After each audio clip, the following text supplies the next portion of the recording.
तो हीलियोडोरस का गरुड़ ध्वज कल मैंने पढ़ा दिया। अब दोस्तों एक छोटी सी हेडिंग डालो, सुंग वंश। हाँ सुंग वंश तो हो गया, सॉरी सॉरी सॉरी। अब बचा कण्व वंश।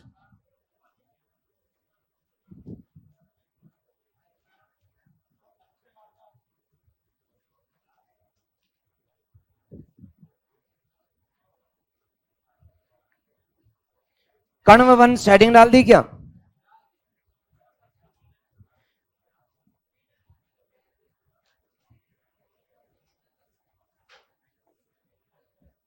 इसमें मजे की बात यह है, मजे की बात, कण्व वंश में एक ही लाइन लिखनी है,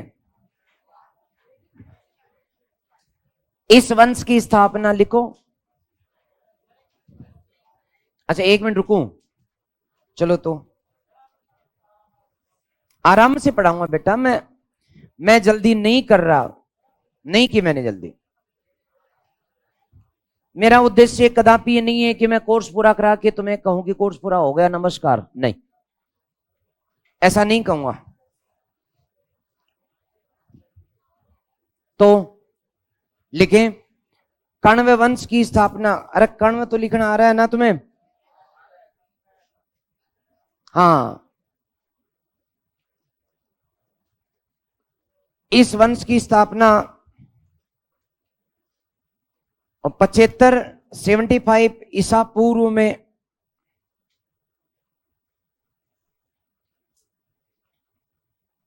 वासुदेव के द्वारा की गई।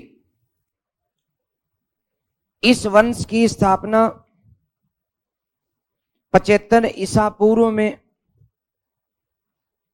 वासुदेव के द्वारा की गई।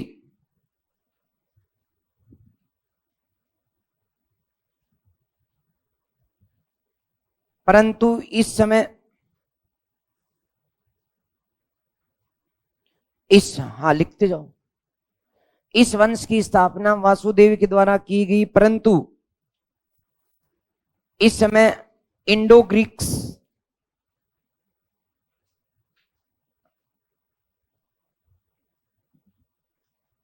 के भारत पर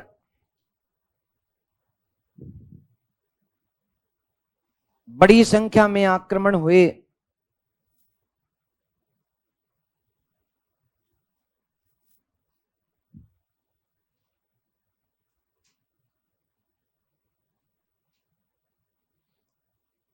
इन आक्रमणों का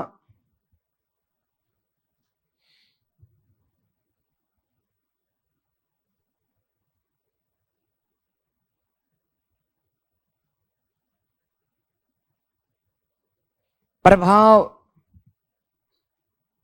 यह पड़ा कि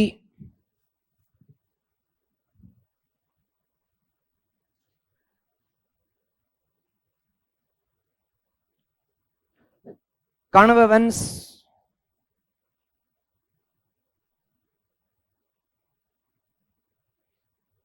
समाप्त हो गया।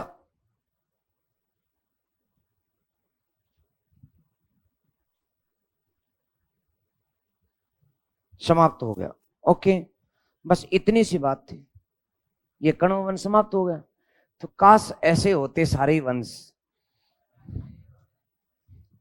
तो एक दिन में सल्टा देते। आपकी तरफ से कुछ चिट्ठियां आई हैं, मैं पढ़ लेता हूं। कौटिल्य के अर्थशास्त्र के अनुसार, वेरी गुड, जिसने भी पूछा अच्छा लगा, क्वेश्चन आया है जोरदार। कौटिल्य के अर्थशास्त्र के अनुसार मौर्यकालीन न्याय व्यवस्था में निम्नलिखित में न्यायालय अस्तित्व में थे। अब ध्यान से सुन लो, हालांकि ये तुम्हारे सिलेबस का विषय नहीं है, लेकिन फिर भी जब पूछा है तो मैं बताऊंगा। तो दोस्तों मैंने बताया न्यायाधीश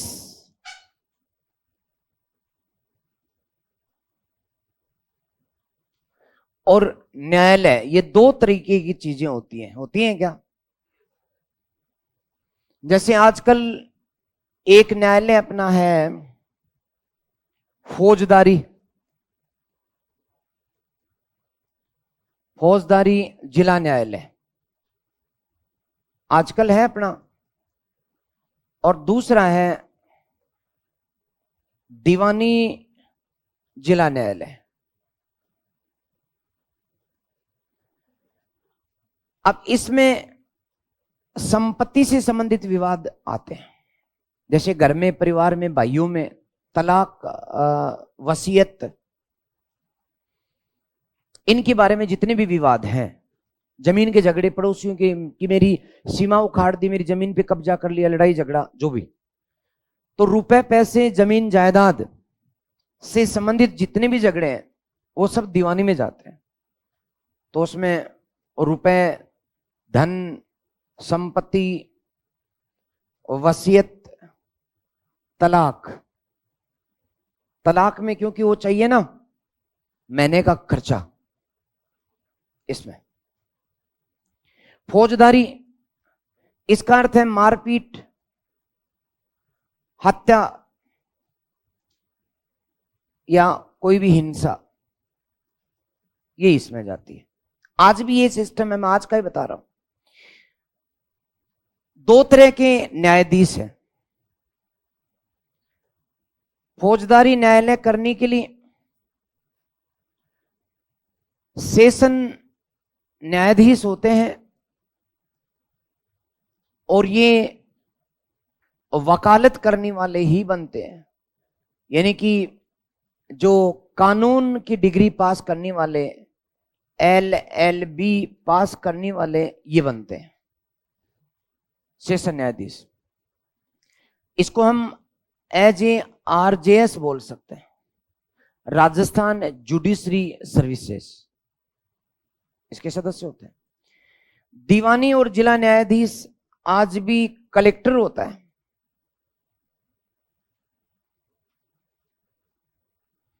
और ये IAS अधिकारी होता है। तो दो तरह के हो गए, दो न्यायालय और दो न्यायाधीश।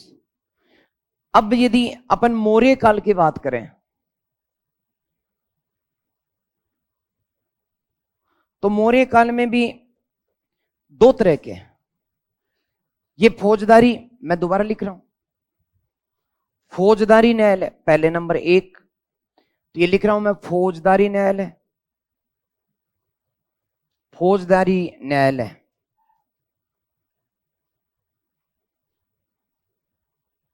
इन्हें कहा जाता था कंटक शोधन, कंटक शोधन न्यायालय। आजकल हम इसे क्या कहते हैं? फौजदारी। पहले फौजदारी शब्द नहीं था बावली, कंटक शोधन था। जैसे बताऊं क्या, मान ले तो किसी को मार दे, पीट दे, हत्या कर दे, हिंसा कर दे, तो फिर कांटों का कोड़ा लेकर तेरे को सूतना पड़ेगा, कंटक शोधन। बात को समझा करो। दूसरा, आजकल के दीवानी न्यायालय, दीवानी न्यायालय उनका उस जमाने में नाम था धर्मस्थीय, धर्मस्थीय। रुपए पैसे की बात है, धन की बेटा बात है, संपत्ति की, तलाक की, जो भी बात है, धर्म के आधार पर फैसले करेंगे। धर्म के आधार पे कि धर्म की दुआई देंगे कि 4 बेटे हैं जी, 4 को दे दो, संपत्ति बराबरी दे दो।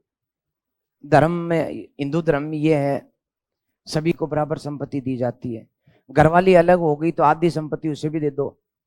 ये धर्म की बातें हैं ना, इसलिए इन्हें कहा जाएगा धर्मस्थलीय। यदि बात रुपए पैसे धन वसीयत की है, अर्थात दीवानी है, रुपए की, धन की, संपत्ति की, वसीयत की, ये बातें हैं, तो इसको धर्म के आधार पर फैसले होते थे, धर्मस्थली। और यदि कोई मारा पीटी है, हिंसा हत्या का मामला है, तो फिर कांटों से शोधना पड़ेगा, तो उसका नाम क्या था? कंटक शोधन। और दीवानी का बेटा नाम क्या था? धर्मेश। ओके। अब उस जमाने में इसका प्रभारी तो होता था प्रदेष्टा, बोले तो प्रादेशिक। उसी को अशोक ने किस नाम से लिखवाया? प्रादेशिक। और इसका नाम था व्यवहारिक। व्यवहारिक। अपन ने 18 तीर्थों में रट्टे मारे हैं इनके, याद हो तो। व्यवहारिक, मैंने बताया था कि व्यवहार पर परिवार के झगड़े सुलटा देते हैं। तो धर्मस्थलीय न्यायालय का व्यवहारिक है और कंटक शोधन का प्रतिष्ठा। तो मैंने आपको ये याद करा दिए थे 18 तीर्थ में। अब जिसने भी दिया है वो खुद ही देख ले, अपने आप उत्तर आ गया।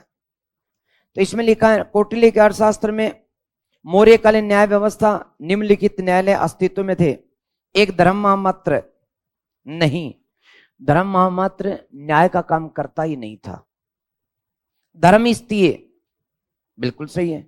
राजुक गलत है, राजुक तो एसडीएम होता था। कंटक शोधन ये भी सही है। तो इसमें आपने दो नाम दिए, धर्मस्थलीय और कंटक शोधन। तो 2 और 4 इसका उत्तर सही है। बोले तो सी। किसने लिखा था? तो खुद ही देख ले, उत्तर अपने आप आ गया। एक और है, ओके। अच्छा लगता है कोई ऐसे पूछता है।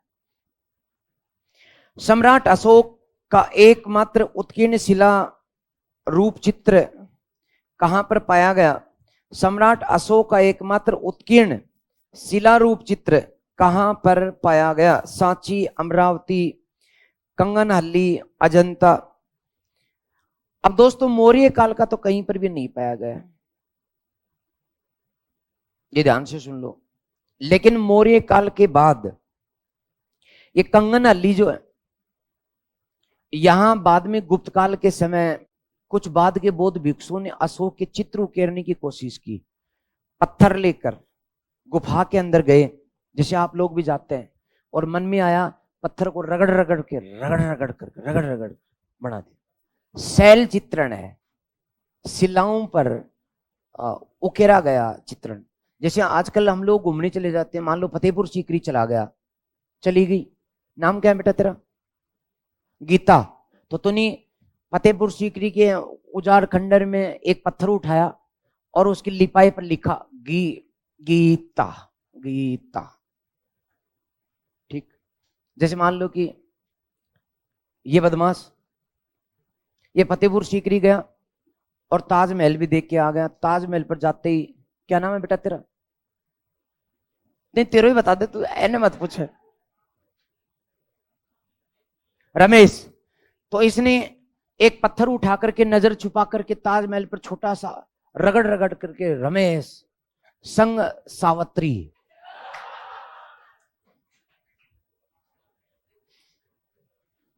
लिख दिया। किस पर? ताजमहल पर। शैल चित्रण बोलते हैं इसको, ठीक है। और आकर के फोन और करता है बंदा कि सुन, ताजमहल जो बना था तेरा मेरा नाम अमर हो चुका है। जब तक ताजमहल रहेगा तेरा और मेरा नाम अमर रहेगा। तो इसे शैल चित्रण बोलते हैं, ठीक है, ओके। मुझे अच्छा लगेगा कि आप लोग मुझे क्वेश्चंस पूछे, चाहे कितना भी हाई स्टैंडर्ड हो। मैं बहुत ही सहज सामान्य उदाहरणों से आपको समझ में आने वाले तरीके से समझाऊंगा। अब कर्ण वंश तो हो गया, ठीक है जी। अब आक्रमण ले लें अपन। सबसे पहले यूनानी आक्रमण, 5 लाइन भी नहीं पकड़ेगा ये तो। मैटर ज्यादा नहीं है बच्चों, समझ जरूरी है यहां पर कि वास्तव में घटनाएं कैसे घटित हुई, ये समझ जरूरी है। रट्टे नहीं मार रहे, 5 लाइन लिखाऊंगा आपको और क्वेश्चंस भी निकल सकते हैं, उसके बाहर आपको पढ़ने की जरूरत नहीं है। और एक बात और, मेरे हिस्ट्री के मैटर में आपको किसी और कोचिंग के नोट्स या फिर कोई और किताब पढ़ने की जरूरत नहीं है, मत पढ़ना। इसलिए नहीं कह रहा कि नहीं मैं अपने आप को विद्वान साबित करना चाहता हूं, नहीं। इसी मैटर को 20 बार आप पढ़ने की कोशिश करना, ज्यादा अच्छा रहेगा। 20 किताबों को एक एक बार पढ़ने से अच्छा है पढ़ा जाए। ये व्यवहारिक बात है, ये वास्तविक बात है, मैंने करके देखा इसलिए मैं आपको कह रहा हूं। आदत होती है हमारी, अरे वो स्प्रिंग बोर्ड के नोट्स फोटोकॉपी हैं तेरे पास? बोले हाँ है। वो समय के भी हैं, अच्छा, उत्कर्ष के भी हैं, ओके, और एलन के भी हैं, हाँ, फोटो को भी करा लिए, और वो यूं आ गया भंडार। पढ़ सकते हो? अब गारंटी कर ली तुमने, गारंटी कि अब तुम्हें कोई माई का लाल पास नहीं करा सकता। ये मैटर, और सबका बताने का समझाने का अंदाज अलग होता है, लिखने का अंदाज अलग होता है, इसलिए आप उलझ सकते हो वहां पर। इसलिए मैं चाहता हूं कि क्योंकि मैंने, ये काम मेरा है, हिस्ट्री के समस्त प्रकार के तथ्य मार्केट की किताबों के साथ साथ विभिन्न प्रकार के प्रचलित नोट्सों से मैं देखता हूं, कोई खास बात होती है मैं ऐड कर लेता हूं।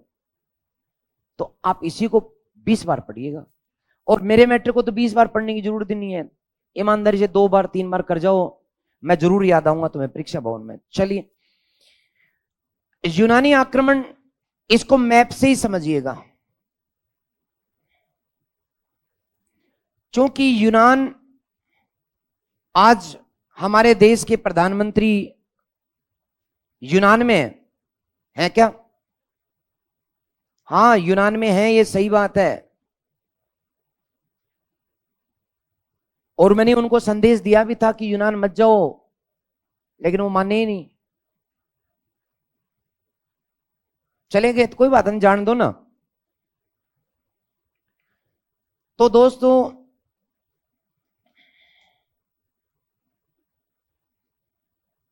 ये देश अफगानिस्तान पहले भारत का हिस्सा था,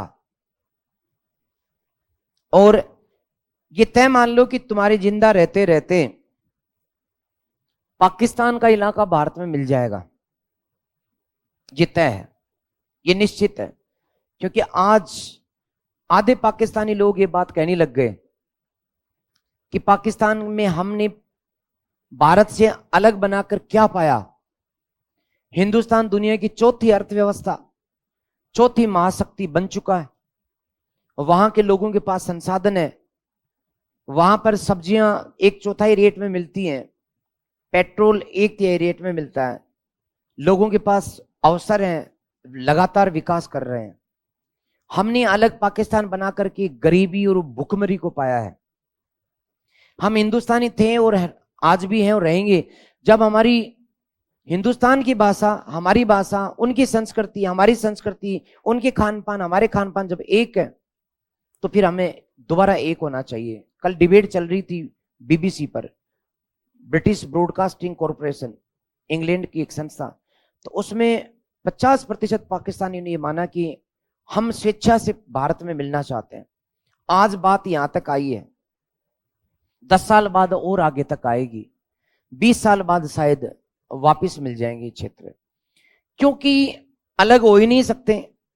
भगवान ने सीमाएं, और एक दिन आएगा कि अफगानी लोग भी भारत में मिलेंगे, क्योंकि हिंदुकुश और हिमालय ने अलग किया ही यूं है, और वो प्राकृतिक सीमाएं, काबुल नदी सिंधु में आकर मिलती है, गोमल नदी गोमती सिंधु में आकर मिलती है, और सिंधु राजस्थान का भाग है, सिंध, जैसलमेर, बाड़मेर, ये सिंधु नदी का तटीय क्षेत्र है, हम अलग हो ही नहीं सकते। ये तो राजनीतिक दांवपेच थे, कर दिया, अलग बात है।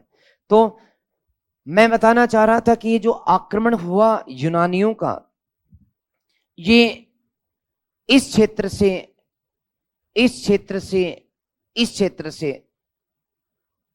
और यूं, चूंकि यहां 4 दर्रे बताए थे मैंने आपको, इस दर्रे का नाम है खैबर, खैबर, इसका नाम है बोलन या गोमल, बोलन, और ये गोमल और टोची, 4 बताए थे ना, खैबर, बोलन, गोमल और टोची। आज भी खैबर दर्रा अफगानिस्तान और पाकिस्तान के बीच का प्रमुख मार्ग है। बाकी पहाड़ बहुत ऊंचे और पास नहीं कर सकते, इन्हीं से पास कर सकते हैं, ठीक है।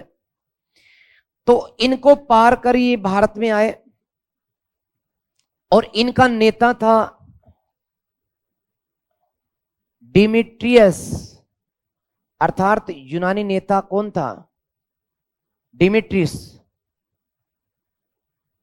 इसे भारतीय ग्रंथों में द्विमित्र कहा गया है, लेकिन वास्तविक नाम है डिमिट्रियस। तो डेमिट्रियस जो था उसके नेतृत्व में भारत का पहला आक्रमण हुआ। इन यूनानियों ने आगे बढ़कर के सिंधु के किनारे एक नगर था साकल, उसको राजधानी बनाया। साकल बाद में सियालकोट के नाम से प्रसिद्ध हुआ। सियालकोट, जिसके बारे में आपने जरूर सुना होगा।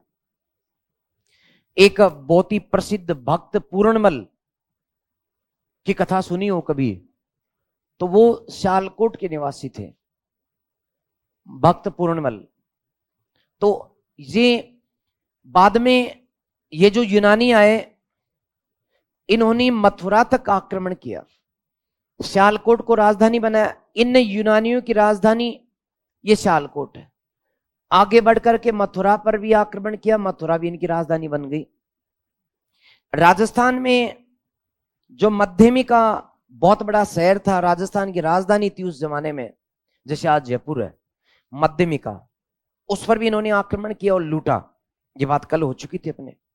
तो मध्यमिका, यहां तक कि ये साकेत बोले तो अयोध्या तक इन्होंने आक्रमण किया था। ये बात हम लोग पढ़ चुके हैं। और ये भी मैंने कल आपको बताया था लास्ट बार कि सियालकोट के राजा यालकीडास लिखाया था क्या, ने अपना दूत भेजा था जिसका नाम था हीलियोडोरस। और उस हीलियोडोरस ने यहां एमपी में विदिशा में विष्णु ध्वज की स्थापना की थी, बताया था ना कल। तो इसका मतलब इनकी राजधानी कौन सी है, सियालकोट, ठीक है। अब ये यूनानी आए तो भारत में क्या लाए, प्रभाव क्या पड़ा। आपके क्वेश्चन नहीं पूछते ये किसने किसको किस युद्ध में हराया और कौन राजा ने आया और कौन गया, ये नहीं पूछते। पूछते हैं कि यूनानी आक्रमण का भारत पर क्या प्रभाव पड़ा। तो उसमें प्रभाव देखेंगे तो नंबर 1 दोस्तों, हमारे यहां के सिक्के कॉइन्स पहले लेख नहीं होते थे, उन पर लिखा नहीं जाता था, बिना लेख के होते थे, सिर्फ ठप्पा लगा दिया जाता, हाथी का ठप्पा, चांद का ठप्पा, पर्वत का ठप्पा, मोर का ठप्पा। उन पे राजा का नाम नहीं लिखा जाता था, उन पे टाइमिंग नहीं लिखे जाते थे। तो पहली बार लेख युक्त सिक्के इन यूनानियों ने, या जिनको यूनानी नाम नहीं देंगे हम, हिंद यूनानी नाम देंगे, क्योंकि संकर थे, हिंद यूनानियों ने चलाए। एक बात।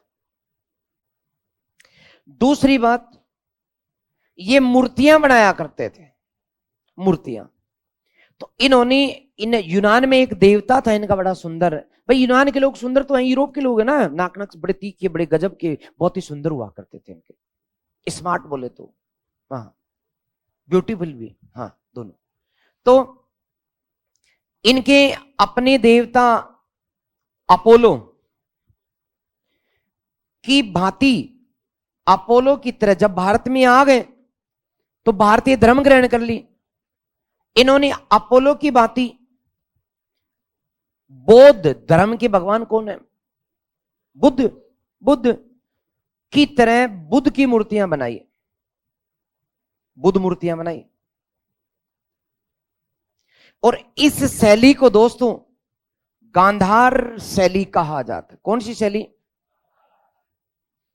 इस गांधार शैली की विशेषता है गजब की सुंदरता, वो मोटी आंखें और वो तीखा नाक और वो देखने का अंदाज। इन गांधार शैली की मूर्तियों को देखेंगे तो देखने के बाद भी देखने का मन करेगा कि वाह। मैं दिखाऊंगा, आप भी रुक जाओ, अच्छा दिखाई दूं, बाद में बताऊं, ये कोई बात थोड़ी है। दूसरी ओर भारत में मूर्तियां बनी मथुरा शैली की। अब इसका नाम मथुरा याद रखना, मथुरा शैली की मूर्तियां, मथुरा नाम पड़ गया क्योंकि पास में महानगर मथुरा है। मथुरा में नहीं बनी, भरतपुर में बनी, तो सही नाम होना चाहिए था इसका भरतपुर शैली, लेकिन बावड़ी उस समय भरतपुर भी नहीं था, भरतपुर भी बाद में बसा, तो भरतपुर शैली भी नहीं हो सकता। सच बात यह है कि भरतपुर में भी नहीं बनी है, भरतपुर के बयाना में बनी, बयाना, और उस जमाने में बयाना था,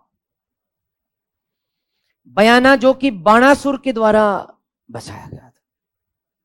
तो इसलिए वास्तव में ये शैली बयाना शैली है। बयाना में लाल रंग का पत्थर निकलता है दोस्तों, पहाड़ का नाम है बंसी।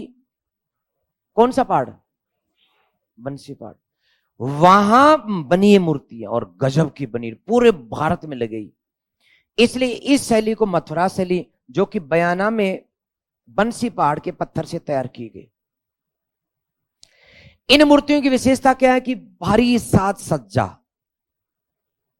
पीछे मूर्तियों की एक प्रकाश का गोल घेरा, आंखें विकराल जैसे मां काली, खप्पर भरने वाली। तो इन मूर्तियों को देख करके ऐसे लगता है, देखते हैं जय हो, इनको देखने के बाद देखने का मन नहीं करता। इनमें आध्यात्मिकता है, इनमें सौंदर्य है। आपके क्वेश्चन ये आएंगे, गांधार शैली मथुरा शैली में अंतर मुख्य सौंदर्य परक, आध्यात्मिकता। स्लेटी या काले पत्थर से बनी हुई, लाल पत्थर से बनी हुई, और ये पाकिस्तान के तक्षशिला क्षेत्र में बनी कौन सी शैली? भरतपुर, राजस्थान के भरतपुर जिले में बनाएगी मथुरा शैली। यूनानी देवताओं की भांति बनाएगी मूर्तियां कौन सी शैली में? और शुद्ध भारतीय देवी देवताओं की मूर्तियां, ये लो साहब, हो गया। इतना ही पढ़ाना था मुझे, ये यूनानी आक्रमण भी खत्म, लिखाना है पहले, दिखाना है मुझे। जी बिल्कुल, लो साहब, तैयार हूं।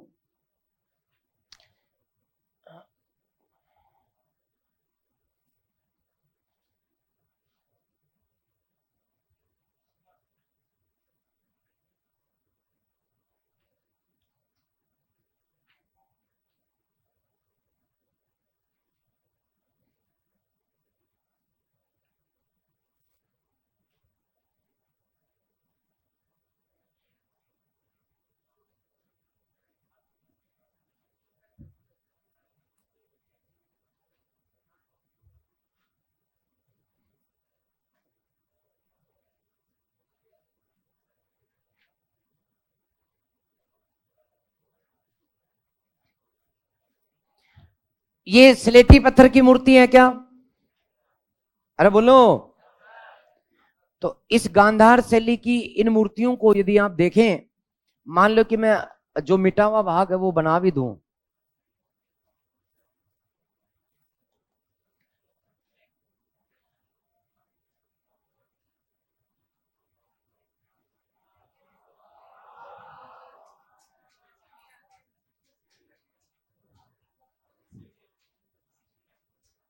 सौंदर्य है कि नहीं है? नहीं है क्या? है। ये गौतम बुद्ध को यूनानी देवता अपोलो की भांति बनाया गया। तीखे नाक नक्श हैं, सुंदर होठ हैं, और साथ में बाल घुंघराले हैं। नहीं है? ये शैली यूनानी आक्रमण का प्रभाव है। स्लेटी पत्थर या काले पत्थर से मूर्तियां बनाई गई हैं। बात समझ रहे हो? जबकि मथुरा शैली लाल बलुआ पत्थर, मैंने बोल दिया, अपने राजस्थान में लाल पत्थर बयाना में मिलता है, आजकल करौली में मिलने लग गया, लेकिन करौली वाला पत्थर जो है वो भुरभुरा है, मतलब खराब जल्दी हो जाता है। उसकी मूर्तियां, उसकी चौखटें वो बहुत जल्दी खराब हो जाती है, धूप लगती खराब होती है, पानी और धूप लगती है खराब हो जाती है। लेकिन बयाना का पत्थर आज भी दुनिया में अपने एक विशिष्ट पहचान रखे हुए। और वो भी बयाना में पूरे में नहीं, एक दो पहाड़ी श्रृंखला है जिसको बंसी पहाड़ी श्रृंखला बोलते हैं, उसी का। तो मेरे हिसाब से आप समझ गए। एक बात और बतानी थी, एक बात और दिखानी थी मुझे, और वो थी,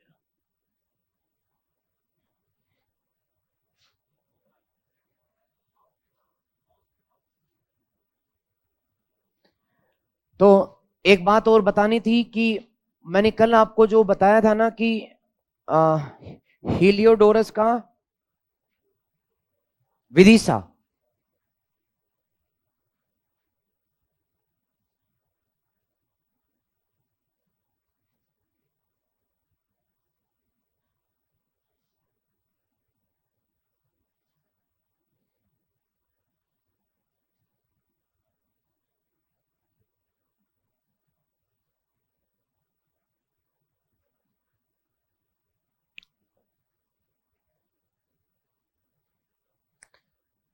ये है हीलियोडोरस का बेस नगर स्तंभ।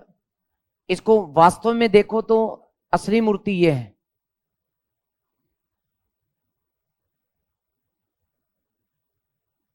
ये उस जमाने में स्थापित कराया गया था। और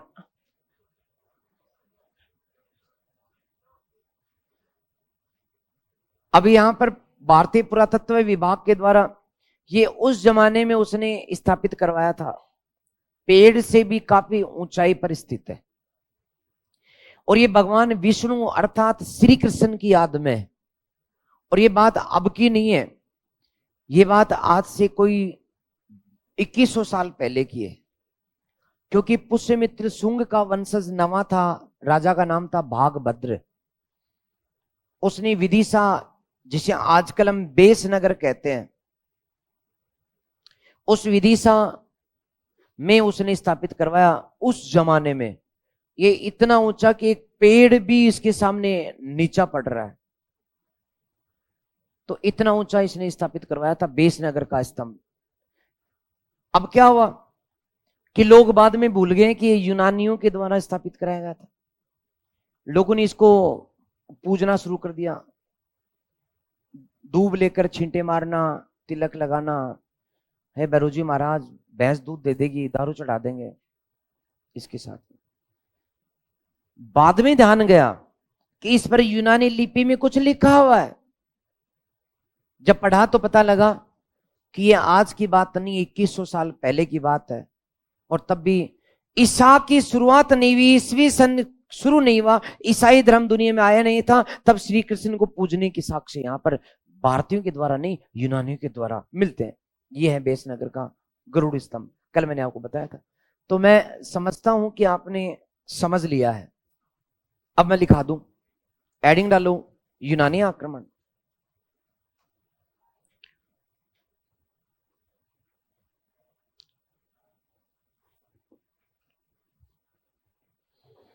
हेडिंग डालो, यूनानी आक्रमण डाल दी। लिखें, भारत पर हिंद यूनानियों ने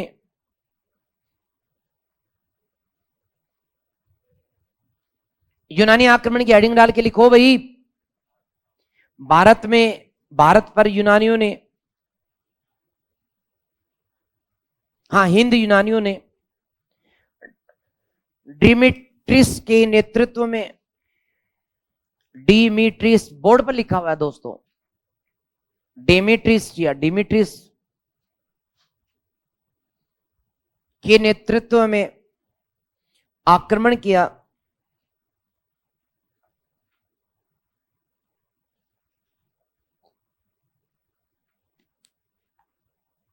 आक्रमण किया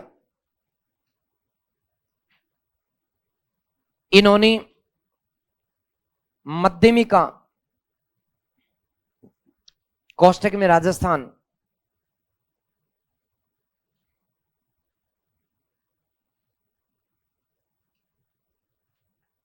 को नष्ट कर दिया।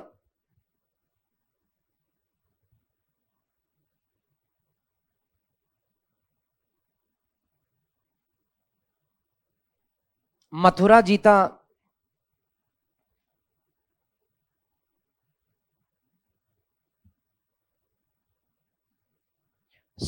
साकेत या अयोध्या,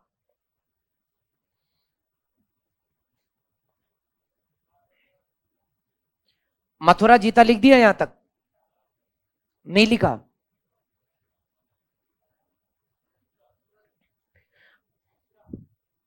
इन्होंने मध्यमिका कोष्टक में राजस्थान को नष्ट कर दिया, यहां तक लिख दिया।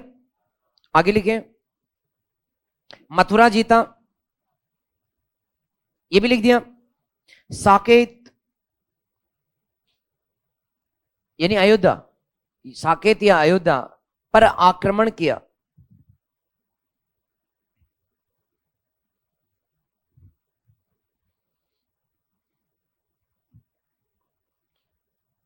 तथा पाटलिपुत्र पहुंचे।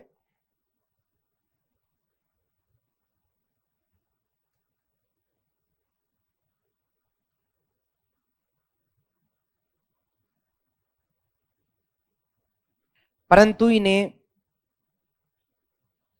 असफल किया गया।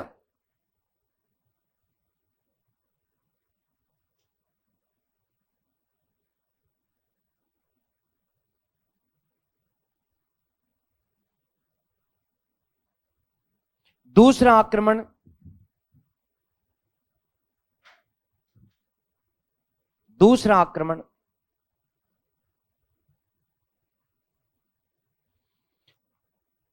यूनानी या सॉरी हिंद यूनानी शासक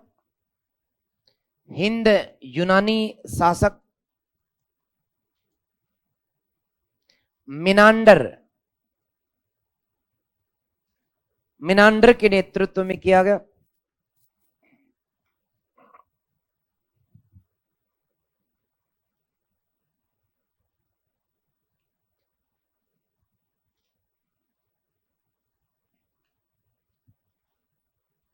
इन यूनानियों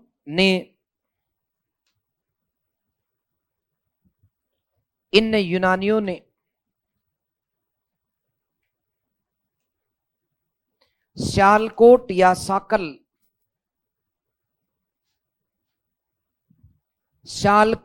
साकल,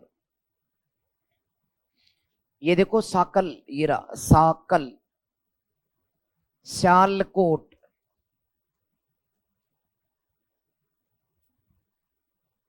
को राजधानी बनाया।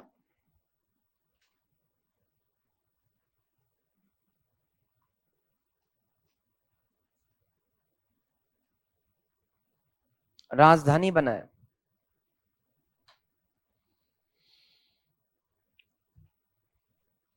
बौद्ध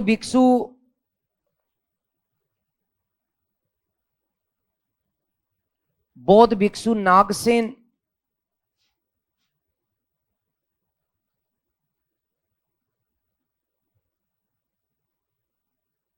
की रचना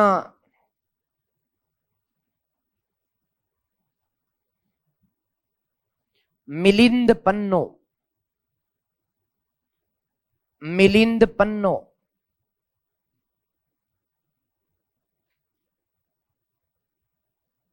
से जानकारी मिलती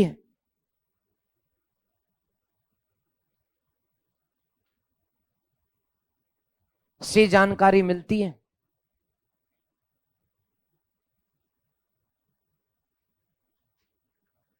कि इन हिंद यूनानियों ने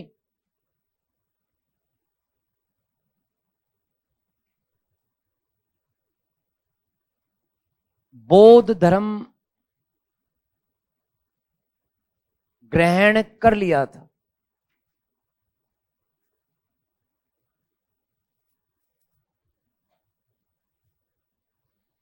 बौद्ध धर्म ग्रहण कर लिया था।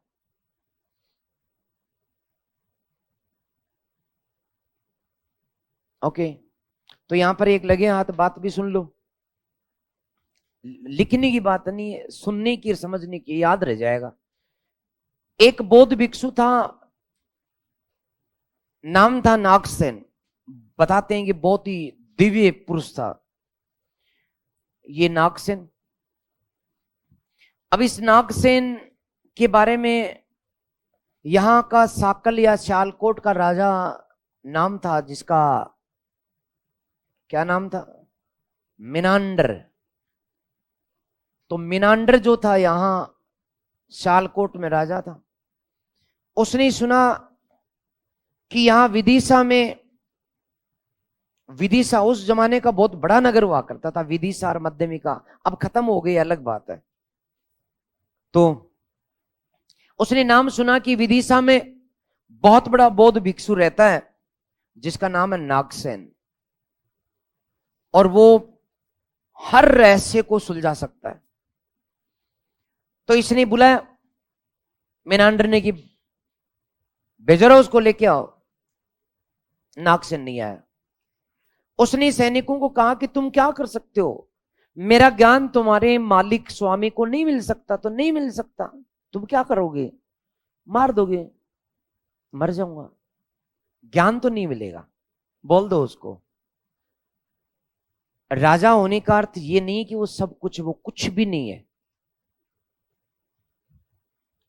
मेरे से, मेरे ज्ञान का एक तिनका तक उसे नहीं मिल सकता जब तक मैं ना चाहूं, भले ही होगा वो राजा। उसने जाकर के सूचना दे दी। मिनांडर गुस्से में था कि एक साधारण से आदमी की इतनी हिम्मत, और हम विजेतार, और इसने तो पूरे भारत को हराया था मिनांडर ने, तो बहुत खतरनाक था, लेकिन गुस्से में था। और उसने साथ में सूचना भिजवाई नागसेन ने कि जाना बोलना उसको, यदि ज्ञान चाहिए मेरे से, अकेला है, सेना को लेकर आएगा मेरी कुटिया में, तो मैं ज्ञान नहीं दूंगा। अकेला आए और साधारण इंसान बनकर के आए, मेरी कुटिया में आए। अब चूंकि ज्ञान लेना था, सुना बहुत था कि ऐसा क्या ज्ञान है उसके पास, ईश्वर का, बहुत कुछ पूछना चाह रहा था। तो नागसेन के पास वो पहुंचा रथ में बैठ करके धड़ल्ले से, और आते ही जो है गुस्से में था, बोले ठीक है तो वो ज्ञान बता, कहां है तुम्हारी आत्मा, कहां तुम्हारा ईश्वर है, कहां से जन्म होता है, कहां से होता है। नागसेन ने कहा कि नहीं, आप थक गए हैं, बहुत दूर से पैदल चल के आए होंगे, अकेले आए हैं, आराम कीजिए। उसने कहा कि मैं पैदल चल के नहीं आया, मैं रथ में आया हूं। अच्छा, आप घोड़े पर बैठ कर के आए हैं? अरे मैं घोड़े पर बैठ कर नहीं आया, मैं रथ में आया हूं। अच्छा, रथ, वो पहिए पहिए पर बैठ करके आए हैं आप? नहीं, मैं रथ पर बैठ करके आए। अच्छा, घोड़े की रस्सी पर बैठ करके आए हैं? नहीं, मैं रथ में बैठ करके आया हूं, रथ। अच्छा, लकड़ी के फंटे, उन पर बैठ गए होंगे आप? नहीं, रथ में बैठ करके आया हूं। अच्छा, वो जो दो टायरों पर के बीच में जो धुर्री होती है लोहे की, जो घूमती रहती है, वो टायर घूमते रहते, उस पे बैठ के आए आप? नहीं, मैं रथ पे बैठ के आया हूं। तो रथ क्या होता है? बोले तुमने जो अब तक नाम लिया ना, घोड़े, रस्सीर, पहिएर, फंटेर, लकड़ीर, धुरीर, उन सबको मिलाते हैं तब रथ बनता है। तो बोले मैं यही तो आपको समझाना चाह रहा था कि आप जितनी सारी बातें कर रहे हैं, जितनी धर्म की बातें कर रहे हैं, ब्राह्मण धर्म, बौद्ध धर्म, जैन धर्म, यूनानी धर्म, इन सबको मिला दो, सब एक ईश्वर की ओर जाते हैं, वही तो बात है। तुम मिला क्यों नहीं पाए? तुमने मानव धर्म को रस्सी की भांति, अश्व घोड़ों की भांति, उसके टायरों की भांति, उसकी धुर्री की भांति, फंटों की भांति सब अलग अलग कर दिया। ये यूनानी धर्म, ये बौद्ध धर्म, ये वो धर्म, ये धर्म। सबसे बड़ा धर्म मानव धर्म है, और वो तब बनता है जब सारे धर्म मिल जाते हैं। बात समझ में आई मिनांडर की, मिनांडर को बात समझ में आई, उसने उसका शिष्यत्व स्वीकार कर लिया। इस प्रकार वो पूछता चला गया, वो बताता चला गया, वो पूछता चला गया, वो बताता चला गया। मिनांडर ने खूब पूछे प्रश्न, तो इन्हीं प्रश्नों पर एक किताब लिखी गई। मिलिंद जो नाम है दोस्तों, वो मिनांडर का नाम है, और पन्नों का अर्थ होता है प्रश्न। किताब का नाम है मिनांडर के प्रश्न। तो नागसेन ने जो किताब लिखी उसका अर्थ ही क्या है? मिनांडर के प्रश्न, मिलिंद पन्नो, प्राकृत में है, इसलिए दोस्तों ये नाम लिखा गया। ठीक है, तो ये बात मुझे लिखानी है या फिर लिखा दिया क्या मैंने? ओके, आगे लिखे। नागसेन की मिलिंद पन्नो,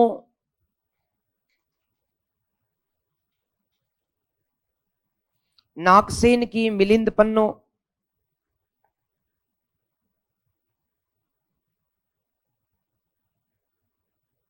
कोष्टक में मिनांडर के प्रश्न,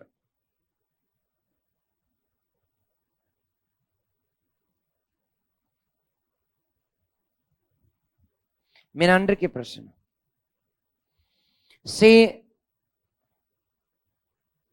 मिनांडर द्वारा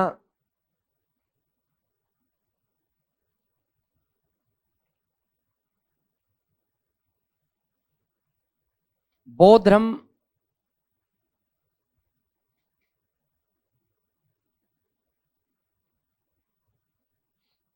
बौद्ध धर्म के उत्थान के लिए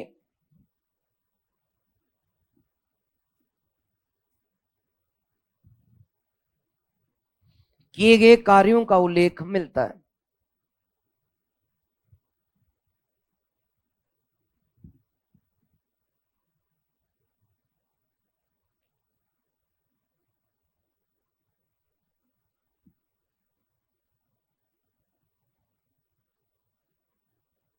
ओके, तो दोस्तों लास्ट बात लिख दें, यूनानी आक्रमण का प्रभाव।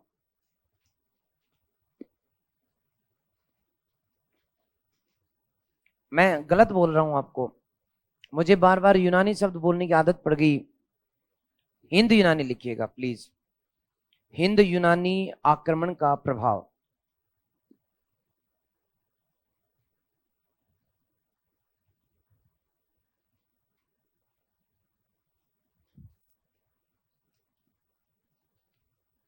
तो दोस्तों प्रभाव में सबसे पहले सिक्के, लेख युक्त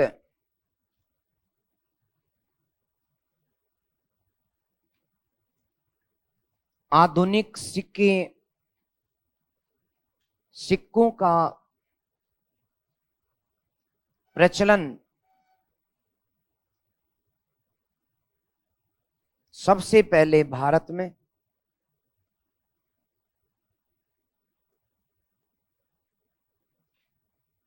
प्रचलन किया गया।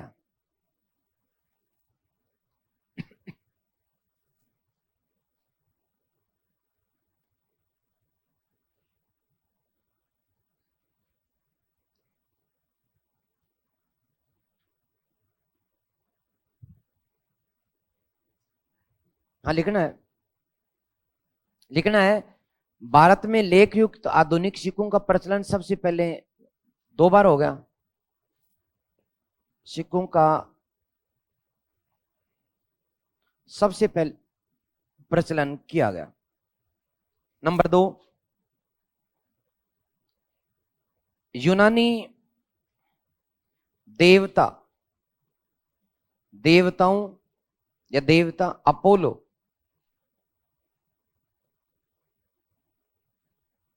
की भांति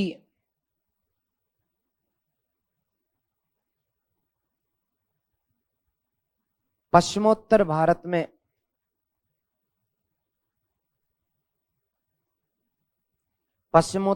में बुद्ध की मूर्तियां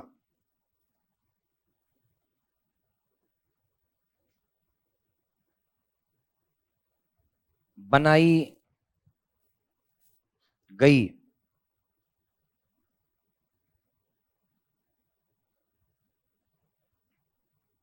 गांधार शैली,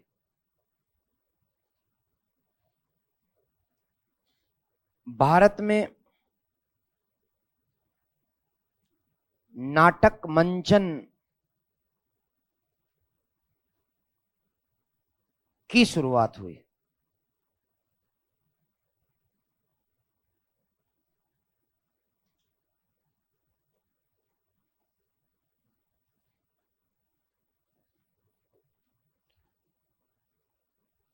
सोने के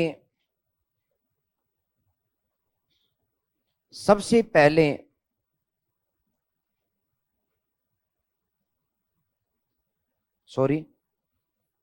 भारत में सबसे पहले सोने के सिक्के, मंचन यानी नाटक, जो नाटक अपन का एक पर्दे के साथ में करते हैं, वो सिक्के हिंद यूनानियों ने चलाए।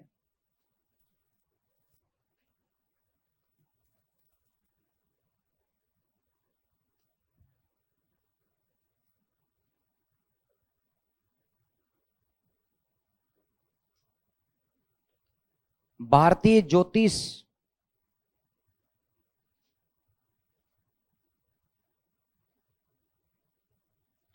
ने यूनानियों से सीखा।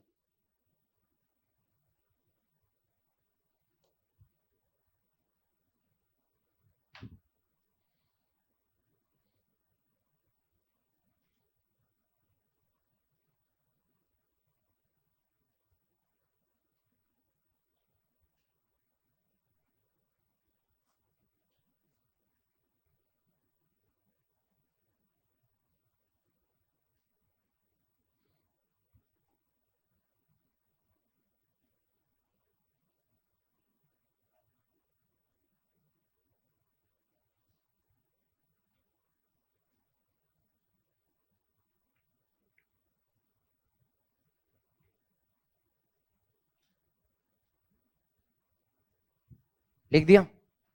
ओके दोस्तों, बाकी तो ठीक लिख रहे हो ना, लिख दो। बाकी तो लंबी चौड़ी मैं भाषणबाजी नहीं करूंगा, छोटी सी उदाहरण से समझ जाओ कि हम रविवार बोले तो संडे, हम उसे रविवार कहते हैं, रवि का मतलब सूर्य, और यूरोपियन उसे संडे कहते हैं। ये अकस्मात नहीं है, ये यूनानियों से हमने सीख लिया था कि सप्ताह के 7 दिन पहला दिन जो है सूर्य के नाम, वो उसे संडे बोलते हैं, कोई बात नहीं, हमने उसे रविवार कहना शुरू कर दिया। लेकिन ज्योतिष की चीजें हमने उनसे सीख ली थी। थोड़ा बहुत फेर बदल के जब अंग्रेज भारत में शासन करने के लिए आए, तो वो ये देख करके दंग रह गए कि यहां तो पश्चिम का सारा ज्योतिष पहले से ही है, बल्कि ज्यादा विकसित हो रहा है। तो इसका कारण था कि यूनानियों के माध्यम से पहले ही यूरोप और भारत का इंटरेक्शन हो चुका था। उन्होंने हमसे सीखा और हमने उनसे सीखा, तो ये प्रभाव पड़ा। तो भारत में लेख युग सिक्के, यूनानी देवता और मूर्तियां मैंने बताई दी आपको। नाटक, सबसे पहले नाटक जिसको हम लोग आज भी देखते हैं, रामायण, दीपावली के आसपास रामायण होती है, तो रामायण का मंचन होता है, राम बनते हैं, सीता बनते हैं, हनुमान बनते हैं, डायलॉग बोलते हैं, वो सब दिखाते हैं। ये जो नाटक होता है, ये नाटक की व्यवस्था, नाटक की शुरुआत यूनानियों ने ही भारत में लेकर के आए थे। आज भी बड़ी बात नहीं है, आज भी आप लोगों को मैं बता दूं कि जब नाटक होता है, तो नाटक का जो पर्दा होता है, जब गिरा हुआ होता है वो जो कपड़ा सा, फिर उसको खींचते हैं तो पात्र नजर आते हैं। जैसे निर्धारित समय है, मान लो शाम को 7 बजे से नाटक शुरू होगा, तो 7 बजे से पहले वो पर्दा गिरा हुआ होता है, और वो अंदर मेकअप वगैरह कर रहे होते हैं, वो तैयार हो रहे होते हैं पात्र जो है उसके। और फिर जैसे ही पर्दा खुलता है, उस पर्दे को हम लोग आज भी यवनिका कहते हैं। यवनु से बना हुआ शब्द यवनिका, हमारे कालिदास से लेकर के हर किसी की किताब में इस पर्दे को यवनिका कहा गया। आज भी हम लोग यवनिका कहते हैं। भारत में आप जब कभी भी रामायण का पाठ, रामायण का नाटक देखने जाओ, जब कभी किसी कोई भी, तो आप अब की बार पूछना कि ये पर्दा क्या कहलाता है, तो तुम्हें वो, चाहे वो अनपढ़ ही रहे होंगे वो लोग जो नाटक कर रहे हैं, वो बताएंगे ये यवनिका है। आप पूछोगे यवनिका क्यों है, उन्हें नहीं पता, बस है, यवनिका है। यवन यूनान से आया हुआ नाम यवनिका। तो ये कुछ चीजें हैं, चीजें तो और भी बहुत सारी थी। पहले बेटा जलेबी नहीं बनाते थे हम लोग, ये जलेबी बनाने की शुरुआत यूनानियों ने की थी भारत में, तब से हमने जलेबी खाना शुरू कर दिया। तो बातें तो बहुत हैं, लेकिन इतनी सारी नहीं कि आपके काम आए। तो ये यूनानी आक्रमण का चैप्टर खत्म है। अगला दोस्तों शक आक्रमण।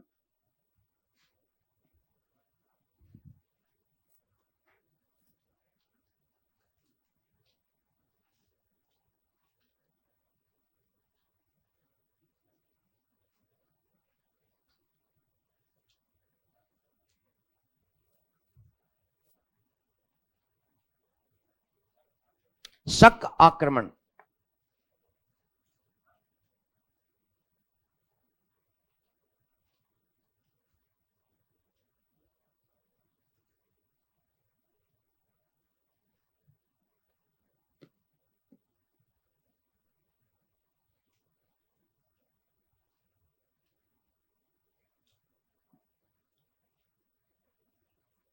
शक जो है ये आज भी हमारे बीच है। आज भी भारत में बहुत सारी जातियां जो शकों से कन्वर्ट हुई वो यूं की है। एक दो कास्ट तो राजपूतों में है, राजपूतों में एक या दो गोत्र शुद्ध शकों के हैं, कम से कम दो या तीन गोत्र जाटों में, और एक गोत्र जो गुर्जर हैं उनमें भी शकों का एक गोत्र है। तो ये लोग आए, ये लोग रहे, सबसे ज्यादा अंश गुजरों में। ये बाद में प्रतिहार या गुर्जर प्रतिहार के नाम से प्रसिद्ध हुए थे, गुर्जर प्रतिहार। तो कहां से आए, कहां पर रहे और फिर क्या हुआ, ये सब बातें मैं आपको बता देता हूं।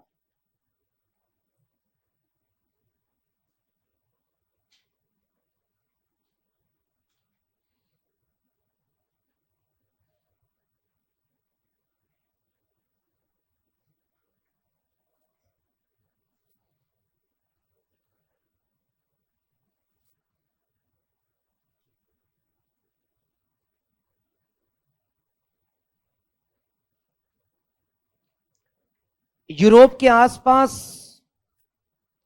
के क्षेत्रों से शकों का विकास होने का साक्ष्य मिलता है।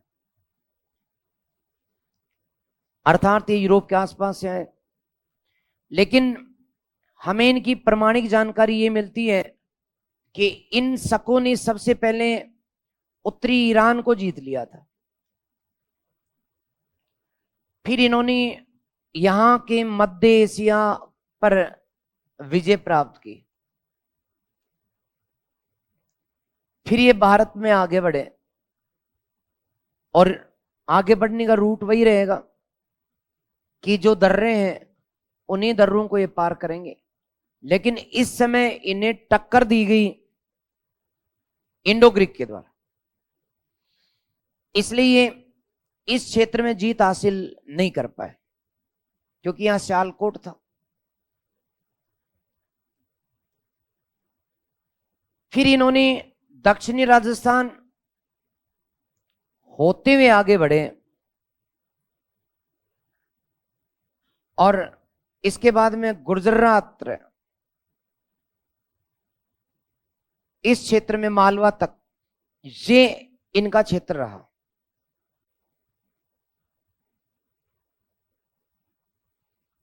ये इनका क्षेत्र रहा। गुजरात, गुजरात जो नाम है वो गुर्जर के कारण पड़ा हुआ नाम है, जो कि बाद में ये कहलाए शक। पहले गुजरात का नाम शक स्थान था, शक स्थान। तो शक स्थान जो आजकल गुजरात कहलाता है, जिसे हम आज शुद्ध रूप से गुजरात बोलने लग गए, पहले इसका नाम गुर्जर रात्र नाम था। तो बाद में इनकी दो केंद्र बन गए। एक केंद्र जो इनका बना, जो दक्षिण में चले गए, दो भागों में बट गए। एक नीचे जो दक्षिण में गए, इनकी राजधानी बन गई नासिक। नासिक महाराष्ट्र और गुजरात की सीमा पर है, नासिक महाराष्ट्र में स्थित है। और दूसरा उज्जैनी। उज्जैनी, उज्जैनी को राजधानी इन्होंने बनाया। बताते हैं कि इस समय महिष्मती उज्जैनी से ज्यादा विकसित था, लेकिन जो शक थे वो बर्बर थे, वैसी थे, जंगली थे। उन्होंने जिस कदर ताकत के साथ महिष्मती पर आक्रमण किया तो उसे नष्ट कर दिया, जैसे हिंद यूनानियों ने मध्यमिका को नष्ट किया। राजस्थान के मध्यमिका बुरी तरह तोड़फोड़ करके बर्बाद कर दिया। तो ये शक जो थे लगभग असभ्य, बर्बर, वैसी थे, इसलिए टिड्डी दल की भांति टूट पड़ते थे, मारते थे, लूट लेते थे। आपको कहीं ना कहीं बाहुबली की फर्स्ट मूवी जो है उसमें महिष्मती पर एक आक्रमण दिखाया गया है, जो ऐसे अजीब सी भाषा बोलने वाले, अजीब से बर्बर और वैसी लोग हैं। ये आक्रमण शकों के आक्रमण को दिखाया गया, लेकिन गलती कर गए वो लोग। इन लोगों को, शकों को उस मूवी में काले रंग का दिखाया गया है। नहीं, ये बहुत गोरे थे क्योंकि यूरोप से आए थे। हाँ, बर्बर थे, वैसी थे, अर्धनग्न रहते थे, लेकिन रंग अलग था इनका। तो आक्रमण में यह बात सही है कि महिष्मती को नष्ट कर दिया और उज्जैनी को राजधानी बनाया गया। तो दो गोत्र हो गए इनके। उज्जैनी में शकों का कार्दमक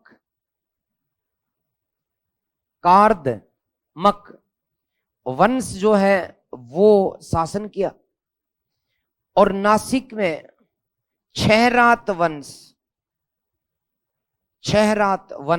ने शासन किया। कार्दमक वंश का शासन बाद में काफी बढ़ा। यहां इस कार्दमक वंश के शासक बहुत ही बड़ा एक राजा हुआ था जिसका नाम था रुद्रदमन, जिसने शैव धर्म को स्वीकार कर लिया, हिंदू धर्म को।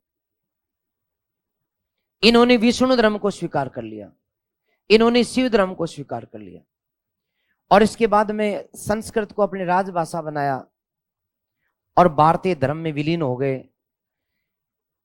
इस रुद्रदमन ने राजपुताने पर लगभग फुलेरा अर्थात अजमेर से आगे बढ़कर के प्राचीन सांबर तक जीत हासिल की। तो सांबर में इनका लेख मिलता है। अजमेर पूरा का पूरा शकों के अधीन था, रुद्रदमन के साम्राज्य में शामिल था। बाद में इन्हीं की एक शाखा दौसा से लेकर के आगे यमुना तक फैल गई। ये दौसा, भरतपुर, करौली, यहां चंबल से लेकर यमुना जहां संगम होता है वहां तक फैल गई। चूंकि अभिलेख के साक्ष्य बताते हैं कि बाद में शकों ने गुर्जर नाम से अपना भारतीय समाज में सामाजिकरण कर लिया। और अब यदि आज भी गुर्जर बेल्ट देखते हैं तो वो यूं ही है। अजमेर में खूब है गुर्जर, बीच में जयपुर में कमी है, फिर दौसा और आगे करौली, सवाईमाधोपुर, भरतपुर, धौलपुर, चंबल के किनारे किनारे थोक के भाव से है। ये दिखाता है कि ये जो शक है उन्हीं का एक बहुत अच्छा वाला विस्तार था, और ये पूरे गुजरात पर इनका शासन था। तो रुद्रदमन और छहरात वंश में एक शासक हुआ जिसका नाम था, बहुत ही लोकप्रिय शासक नाम था नहपान। लेकिन दिक्कत कहां हुई? दिक्कत इन्हें यहां हुई कि दक्षिण में इन्हें सताने के लिए एक नया वंश जो था वो ताकतवर बन गया जिसका नाम था सातवाहन। तो सातवाहनों के साथ इनका संघर्ष हुआ, और सातवाहन शासकों ने जैसे गौतमी पुत्र सातकर्णी, विशिष्ट पुत्र पुलुमावी, इन्होंने गुजरों को यहां से हराना शुरू कर दिया, शकों को हराना शुरू कर दिया। इन्हें यहां से पलायन करना पड़ा और इस क्षेत्र में आकर के इन्हें शरण लेनी पड़ी। तो सातवाहनों के साथ शकों के युद्ध हुए, दोनों के साथ, रुद्रदामन के साथ, नहपान के साथ। ठीक है, तो ये कहानी है इनकी शकों की। लास्ट में शक सातवाहनों के पतन के बाद ताकतवर बन गए दोस्तों, और ज्यादा ताकतवर बन गए। और हुआ क्या, ये आगे बढ़ते रहे, आगे बढ़ते हुए इन्होंने यमुना और चंबल के मिलन तक अपना राज्य स्थापित कर लिया। इसी समय समुद्रगुप्त जो था, समुद्रगुप्त, गुप्त शासक समुद्रगुप्त, उसने इन्हें ठिकाने लगाया कि ठीक है शांत रहो, सी शांत रहे। लेकिन जैसे ही समुद्रगुप्त की मृत्यु हुई, फिर भड़क गए शक, जीतेंगे रे मारू रे काटो रे, और पाटलिपुत्र पर आक्रमण कर दिया और पाटलिपुत्र को जीत लिया। तो एक दौर था इनका शकों का कि पाटलिपुत्र को जीत लिया। पाटलिपुत्र में उस समय समुद्रगुप्त का एक बड़ा बेटा था, नाम था रामगुप्त। रामगुप्त रामगुप्त अयोग्य था, विलासी था, दारूड़ा था। दो ही शौक थे उसके। शौक नंबर 1 सारे दिन पीते रहना, शौक नंबर 2 ब्याह करना। हर 15-20 दिन में एक नया ब्याह कर लेता था। उसने घोषणा करवा दी थी कि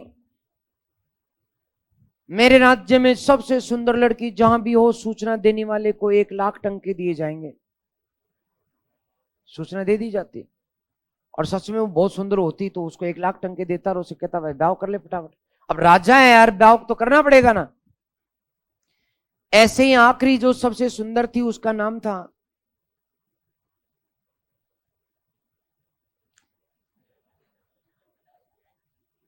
विशेषता बताता हूं, याद आ जाएगा। नहीं, आम्रपाली नहीं। कहते हैं कि उसके कंठ से जाता हुआ पानी भी दिखाई देता था। पद्मनी नहीं, पद्मनी तो सही है या नहीं है अभी विश्वास नहीं है। पद्मनी वास्तव में थी नहीं।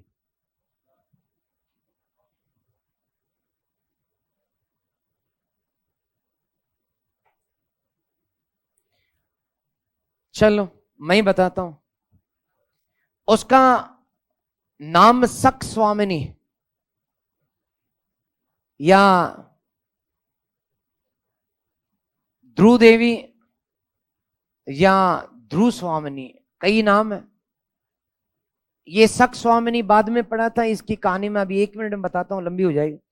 ध्रुव देवी, ध्रुव स्वामिनी, बहुत सुंदर। ब्याह हो गया किसके साथ? रामगुप्त की उम्र थी कोई 39 साल की, इसकी उम्र थी कोई 15 साल की। ब्याह हो गया तो हो गया, कोई बड़ी बात नहीं है। अरे पहले के जमाने में ही होते थे। खैर छोड़ो, बात यह है कि यहां का शासक जो था रुद्र सिंह, शक शासक, उसको भी सूचना मिल गई कि वो बहुत सुंदर है, और वो 39 साल का, और वो 15 साल की, और मैं 19 साल का। कौन? रुद्र सिंह। आक्रमण कर दिया, चला गया, पाटलिपुत्र जीत लिया। रामगुप्त ने बजाय लड़ने के उसे धमका करके पूछा कि तू कितने दिन हो गए मेरे को दिमाग खराब किए? मैं 4 दिन हो गए मेरे को पीता हूं, चढ़ती नहीं है, हर कोई कहता है कि तू आक्रमण कर रहा है, क्यों कर रहा है आक्रमण? उसने कहा कि वो ध्रुव देवी, ध्रुव स्वामिनी चाहिए। बोले ले जाना, और उसको सौंप दिया। अपनी पत्नी को यूं सौंपता देखकर पत्नी के मन में आया कि कैसा आदमी है, और उसने जाते जाते जो रामगुप्त से बहुत छोटा उसका भाई था, नाम था चंद्रगुप्त सेकंड या विक्रमादित्य, उसको बड़े प्यार से देखा कि तू ही बचा सकता है। तो उसने कहा कि भाई ठीक है, मैं रक्षा करूंगा। लेकिन बात ये थी तो पहले बोली क्यों नहीं?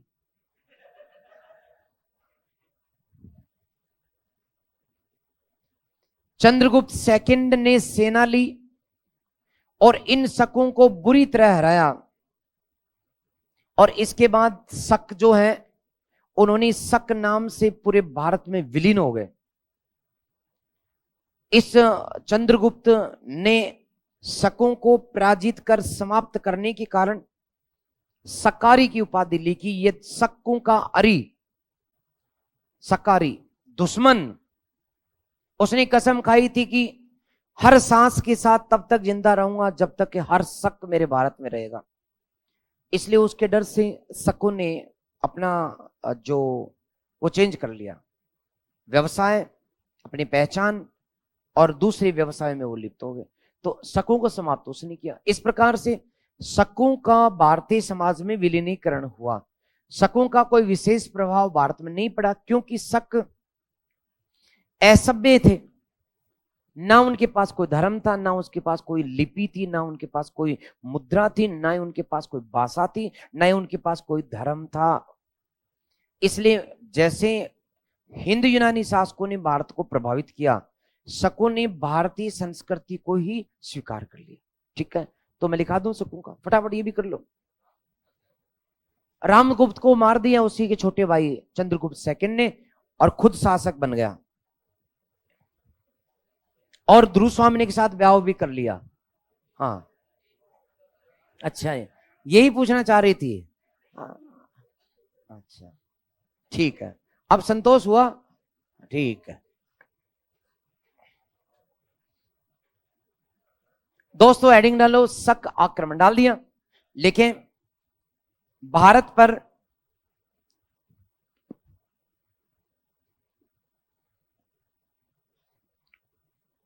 शकों के 2 आक्रमण हुए।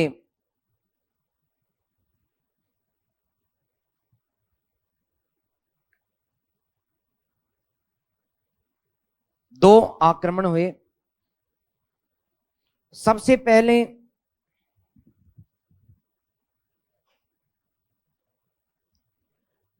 भूमक भूमक भूमक ने सिंध गुजरात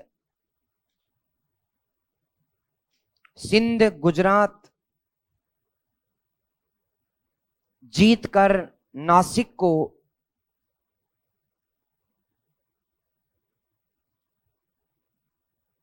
राजधानी बनाया।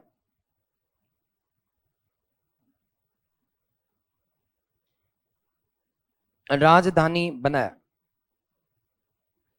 इसने खैरात वंश की स्थापना की। खैरात वंश की स्थापना की।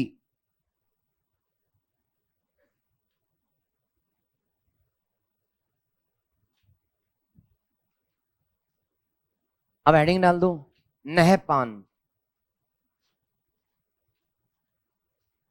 नहपान शकों का सुप्रसिद्ध राजा नहपान।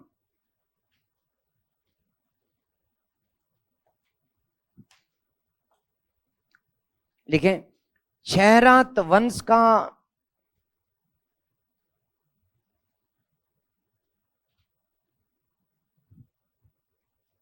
सबसे प्रतापी शासक, सबसे प्रतापी शासक था, जिसने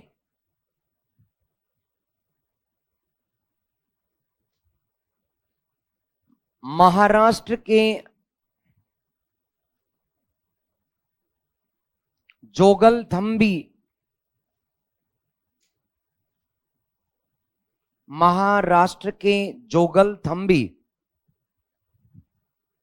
तक जीत हासिल की।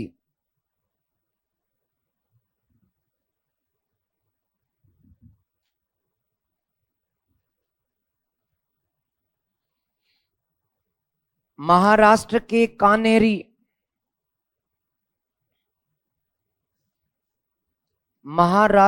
कान्हेरी, कोष्टक में बंबई कर देना दोस्तों, हाँ, कानेरी की गुफाओं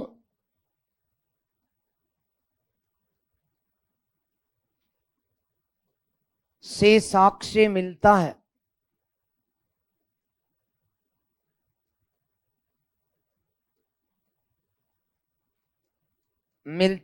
कि इसने या नहपान ने बौद्ध संघ को दान दिया था।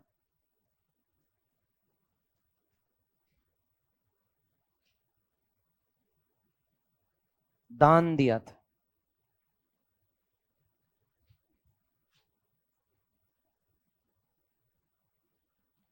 सात वाहन राजा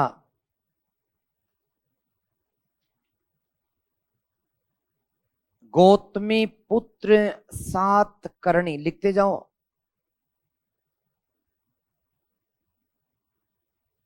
से नहपान पराजित हुआ। बोर्ड पर लिख दिया मैंने, सातवाहन राजा गौतमी पुत्र सातकर्णी से नहपान पराजित हुआ। इसकी जानकारी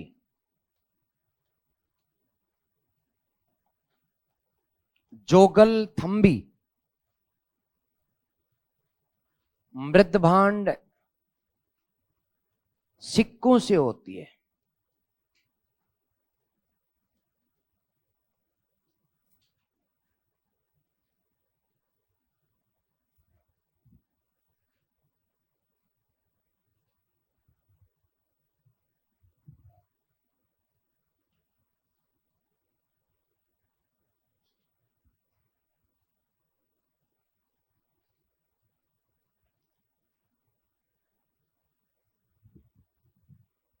बात खत्म, इसका तो खेल खत्म, यानी शकों के एक आक्रमण का खेल खत्म। मैंने चार ही बात बताई आपको। क्या क्या बताया दोबारा से देखो। अच्छा, लिख रहे हो क्या? लिख दो।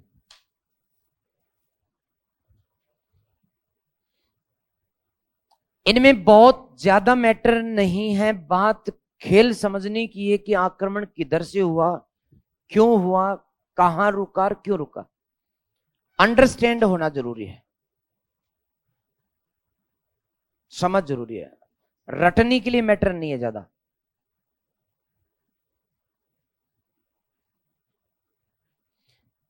दोबारा देखो, शक आक्रमण मैंने जो लिखवाया उसको एक बार रीड आउट करो तो। भारत पर शकों के कितने आक्रमण हुए? दो। ये बात मैंने पहले भी बताई है।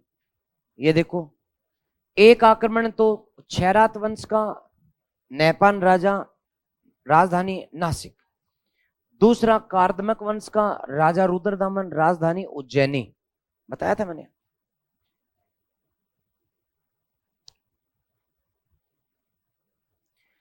तो दो आक्रमण हुए, पहले मैंने ये करवा दिया आपको।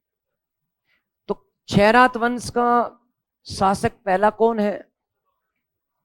उसने सबसे पहले सिंध जीता, गुजरात जीता, नासिक को राजधानी बना लिया। ये तो लिखा है मैंने, पढ़ लो। भारत पर शकों के दो आक्रमण हुए। सबसे पहले भूमक ने सिंध, गुजरात और महाराष्ट्र के नासिक तक जीत हासिल की, नासिक को राजधानी बनाया। यही तो लिखाया। उसने किस वंश की स्थापना की? छैरात वंश की स्थापना की। उसमें शक्तिशाली शासक कौन है? नेपान। नेपान जो है वो काफी दूर तक जीत हासिल करता, महाराष्ट्र के कहां तक, लेकिन जोगल थंबी में उसे सेना के साथ तैयार मिल गया गौतमी पुत्र सातकर्णी। और गौतमी पुत्र सातकर्णी की सेना ने, इन सात वाहनों ने इनकी बढ़त को रोक दिया और ये जो जोगल थंबी है इसके किनारे युद्ध हुआ। और इस जोगल थंबी के किनारे युद्ध हुआ और जोगल थंबी में तक इसने जीत हासिल की। लेकिन जैसा कि मैंने बताया, कि सातवाहन राजा गौतमी पुत्र सातकर्णी से नहपान पराजित हो गया। इसकी जानकारी हमें जोगलथंबी के मृदभांड से मिलती है, क्योंकि जोगलथंबी में एक मटके में 150 सिक्के चांदी के मिले हैं। दोबारा सुनो, जोगलथंबी गांव महाराष्ट्र का एक मटका है बेटा, उस मटके में 150 के करीब सिक्के चांदी के खुदाई में मिले। उन सिक्कों पर पहले शक शासक नहपान की फोटो और नाम लिखा हुआ है, ठप्पा लगा हुआ है, लेकिन उस ठप्पे पर दूसरा ठप्पा और ठुका हुआ है ऊपर, और गौतमी पुत्र सातकर्णी लिखा हुआ है। इसका मतलब क्या हुआ कि कभी इस क्षेत्र में नहपान का शासन था और उसके नाम के सिक्के चला करते थे, लेकिन नहपान को बाद में किसने हरा दिया? गौतमी पुत्र सातकर्णी ने, और उसने उसके सिक्कों पर अपना ठप्पा मार दिया कि अब मैं हूं शासक। तो जोगलथंबी मृदभांड के सिक्कों से इसकी जानकारी मिलती है कि वो गौतमी पुत्र सातकर्णी से हार गया था। ठीक है, ये शक बौद्ध धर्म स्वीकार कर चुके थे, मैंने बताया आपको, क्योंकि कानेरी आज जो बंबई बसा हुआ है, पहले जंगल था, जंगल आज से 300 साल पहले तक जंगल था। यहां कोई भी नहीं रहता था और बहुत बड़ी संख्या में समुद्र की लहरें आती थी, क्योंकि टापुओं पर है बंबई। यहां पहले इस क्षेत्र को कान्हा क्षेत्र बोलते थे, कान्हा। आजकल भी इस बंबई की पहाड़ियों को कानेरी बोलते हैं। तो यहां इस कान्हा क्षेत्र, कान्हेरी क्षेत्र में जो गुफाएं मिली हैं, उन गुफाओं में एक गुफा की दीवार पर लिखा गया है कि नहपान ने बौद्ध संघ को चांदी की मुद्राएं दान में दी थी। इसे स्पष्ट है कि ये शक, छैरात वंशी शक बौद्ध धर्म को स्वीकार करते थे। बात क्लियर है? बताओ, कोई सी बात समझ में नहीं आए तो एक बार पूछो तो। अरे पढ़ो तो, ये तुम्हें ही समझना है, तुम्हें ही पढ़ना है।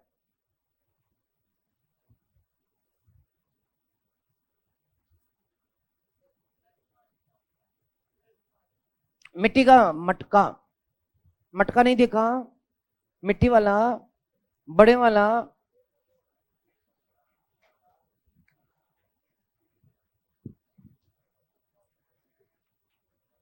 तो मैं उम्मीद रखूं क्या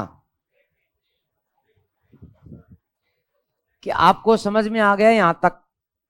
ये वाली जो मैंने लाइनें लिखाई सब समझ में आ गई? ओके दोस्तों, तो आप चाहते हो ब्रेक? दे दूं ब्रेक? 5-10 मिनट का, ठीक? ओके। आज मैं ये शक तो हो ही जाएंगे, कुछ वो सातवाहन भी करा दूंगा। और कल संडे है, टेस्ट है क्या आपका? फिक्स है क्या? कल क्लास नहीं ले सकता क्या? कोई बात नहीं, कोई बात नहीं, कोई बात नहीं। चलो मिलते हैं 10 मिनट बाद, तब तक के लिए नमस्कार।